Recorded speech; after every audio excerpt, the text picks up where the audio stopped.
बर' बिजोंनि फरायसालियाव गंसेनि उनाव गंसे फोरोंगिरिनि आंखाल। सासेबो फोरोंगिरि गैयैयाव बर' बिजोंनि फरायसाफ्रा आलाय-सिलाय।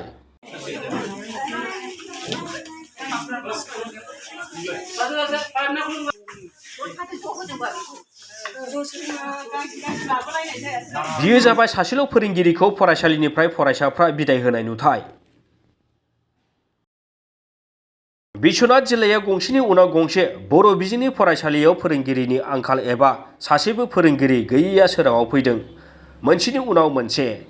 बे बाराव फोरोंगिरि गैयै फरायसालिया जाबाय गहपुर हालामनि बिजयपुर गुदि फरायसालि। सासे फोरोंगिरि दंमोनब्लाबो बिथाङाबो गुबुन फरायसालियाव ट्रेन्सफार खालामजाबाय।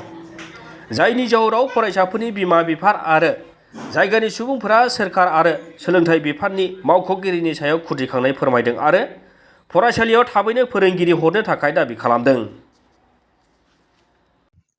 खुलुमबाय। गिबियावनो नोंथांमोननि गासैबो चेनेलसिम आंनि गोसोनि गोजोन हामलायनायखौ बावहरग्रोबाय।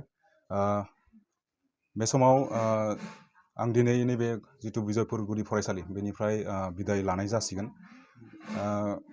आं बेयाव फैदोंमोन 2020नि सेप्तेम्बर दानाव।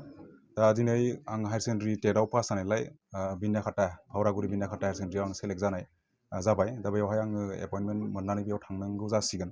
दा बे समाव आङो जोबोद दुखुबो मोनदों, मानो होनबा जोंनि फरायसालिया सासेल' फोरोंगिरिजों बेंजानाय सोलिबाय थादोंमोन। लोगोसे सार इभि सासे दङ, बिथाङाबो जेनेबा इभि हिसाबै जिहेतु रिमिनारेसन बुहुत खम मोनो, फैनोनो हाया।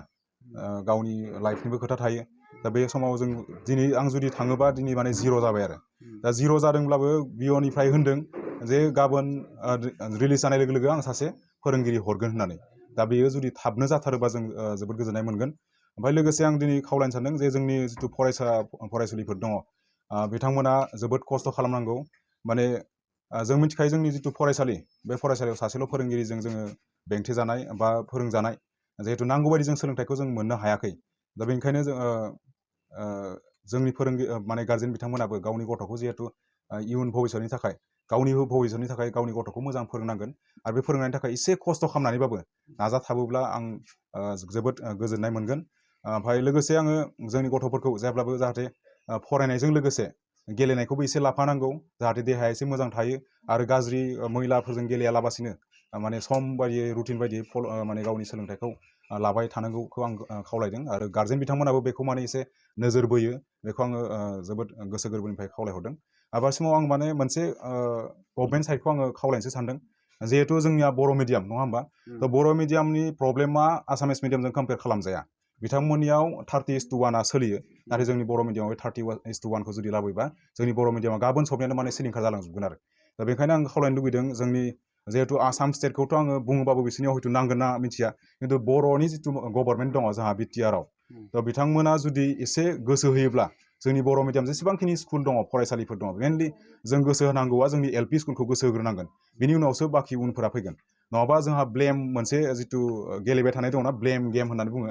एलपिनिखौ एमइआ दाय होयो, एमइनिखौ हाइ स्कुला दाय होयो, हाइ स्कुलनिखौ हायार सेकेन्डारिखौ कलेजआ दाय होलायगोन, कलेजखौ इउनिभारसिटिया दाय होलायगोन, कलेजखौ इउनिभारसिटिया दाय होगोन। बे मोनसे गेम जिथु चेन, बे सोलिबाय थागोन आरो। दा बेखौ बोखारनोबा आं सानो एलपि स्कुलखौ जों मोजां खालामग्रोनांगोन। आरो मोजां खालामनाया बे बिल्डिंखौल' थिग खालामबा जानाय नङा। बेयावहाय जोङो सोरनोबा गथ'फोरनो इउनिफर्म होनानै ओंखाम जाहोबाल' जों थिग जानाय नङा। बेयाव मेन बुस्थुआ जाहैबाय फोरोंगिरि। बे गुदि फरायसालिया जाहैबाय बिजयपुर गुदि फरायसालि। बेयाव दिनै थांनाय 2020 मायथाइयाव टेट पास जानाय मानगोनां प्रसेन बर'आ जोंनाव बेयाव एपइन्टमेन्ट जादोंमोन। बिथांनि लोगो लोगोनो जोंनि बेयाव थाखानाय गाहाय फोरोंगिरि रबिराम ब्रह्म सारा रिटायारमेन्ट जानानै जों बिथांखौ बिदाय होदोंमोन। नाथाय बिदाय होदोंमोनब्लाबो प्रसेन बर' सार फैनायनिफ्राय जोङो सासे गोग्गो एबा राफोद फोरोंगिरि मोननानै जोबोर मोनसे मोजां थुलुंगानाय आरो जोंनि बे शिक्षा खेथ्रआव जौगानाय बायदि जों अनुभब खालामो आरो मोनदोंमोन फरायसुला आरो गारजेनफ्रा। नाथाय दुखुनि बाथ्रा जाहैबाय, बिथाङा दा रोंगौथि हिसाबै दा हायार सेक्सनाव आरोबाव क'क्राझार जिल्लानि बिनाखाता होननाय हायार सेकेन्डारियाव बिथाङा एपइन्टमेन्ट मोनबावबाय। दा मा खालामनो, जों बिथांखौ हगारनो गोनां जाहैबाय। आरो बिथांखौथ' सरकारानो सेलेक्ट खालामबायब्ला आरो जोंबो मान होनो गोनां जागोन। अब्लाबो जोंनियाव जोबोर समस्या दङ। बेयाव 40+ दङ जोंनि फरायसुलिफ्रा। बे फरायसालियाव दा जोङो अब्लाबो जाहाथे सरकारा बा जोंनि बे ओनसोलनि दैदेनगिरिफ्रा आरो जेनेबा एजुकेसन सेक्सननि अफिसारफ्रा थाबैनो जाहाथे बेयाव सासे मेलेमजिबि मोजां मोनसे टेट पास जानाय बा जेखिजाया सरकारि मोजां गोरों फोरोंगिरि जोंनाव आरो सेंसन खालामफिनो एबा एपइन्टमेन्ट होयो जों बेखौ हास्थायो। नाथाय बिनि गेजेरावनो आरो जों दा नोंथांमोना दिन्थिनो हागोन बेयाव मोनसे खोथाया जाहैबाय जोंना बे बिल्डिङा दाख्लैबावैनिफ्राय नेरानेफेरा बाना जायैनि सिगांनिफ्रायनो फागुन मासनिफ्रायनो जोंनि फरायसालिया गोदोनानै दङ, गावजोब्बाय, बिल्डिङा इनफ्रास्ट्राक्चार जेबो गैला। बेयाव दा दैबानाजों नोंथांमोना बेखौ दिन्थिनो हागोन। बिल्डिङा कमप्लिट डेमेज। दा जोंनो गोदान बिल्डिं नांगौ। दाख्लै बिआरअ सासे नायफैदोंमोन, आंबो दंफायोमोन। आं हास्थायो जाहाथे जोङो रायजोनि जानानै बे बिल्डिंखौ गोख्रैनो मेसें समाव सेंसन मोनो आरो जोङो फोरोंगिरिखौबो थाबैनो सानै साथामसो मोनो। मानो होनब्ला बेयाव बिथाङा हारसिंल'मोन आरो भिटि टिचार सासे, बिथाङा खोब माने लकेलनि बेनि फरायसालिनिफ्राय फरायनाय सासे फरायसुला हिसाबैसो गोबां माने गोख्रोङै बिथाङा एनार्जिक हिसाबै नाजानानै जोंनि फरायसुला फरायसुलिफोरखौ एबा गार्जेनफोरखौ गोजोन होगासिनो दङ। नाथाय दा एसे ब्लेंक बायदि जानानै दङ। जाहाथे सरकारा एकदम गोख्रैनो नैबे बानानि खामानिखौबो एबा बोहैनानै नैबे फलकफ्रा गासिबो फबजोबनाय, हान्थुसे हान्थुसे न' सिङावनो, बेफोर जोंखौ जोबोर माने दुखु फोनांदों।